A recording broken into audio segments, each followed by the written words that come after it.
Tag, Günther. Wir sehen uns hier gleich.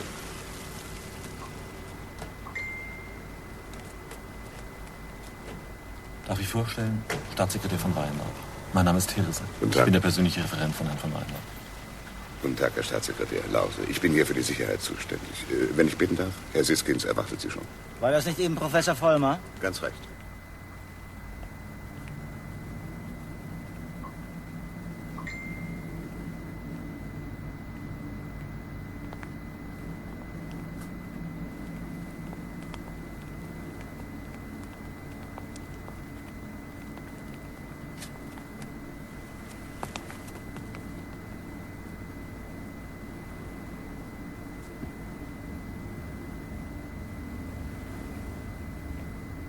Um es ganz kurz zu sagen, Simulacron ist bedingt betriebsbereit.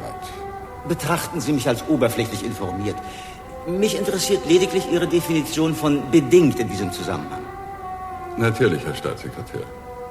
Verzeihung. Wir haben gegenwärtig noch eine prognostische Unschärfe von maximal 5,8%. Ach so. Ja, danke. Ja. Also genau kann Sie Professor Vollmer über den Stand der Dinge informieren.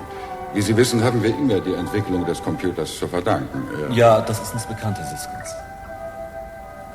Bitte, Professor Vollmer, wenn Sie... Sie sind Staatssekretär? Natürlich. Das interessiert mich ehrlich gesagt wenig. Sagen Sie, haben Sie einen Taschenspiegel dabei? Einen Spiegel? Warum? Nehmen Sie diesen. Was sehen Sie? Bitte, bitte, was sehen Sie? Ich will Ihnen helfen, Herr... Von Weinlaub. Meinetwegen, von Weinlaub. Was Sie sehen, ist nämlich genau das Bild, das man sich von Ihnen gemacht hat. Nichts anderes. Ich bitte Sie.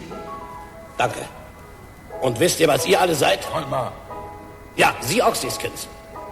Wollen Sie in den Spiegel sehen? Immer nur zu, schauen Sie. Schauen Sie sich an. Das ist ein trauriger Witz. Jetzt reicht's aber, Vollmer. Ich finde auch, das geht ein bisschen zu weit. Hirse, ich glaube, wir gehen jetzt besser. Kopfschmerzen, es klopft und klopft und klopft. Wissen Sie, was da klopft in meinem Kopf? Ich weiß.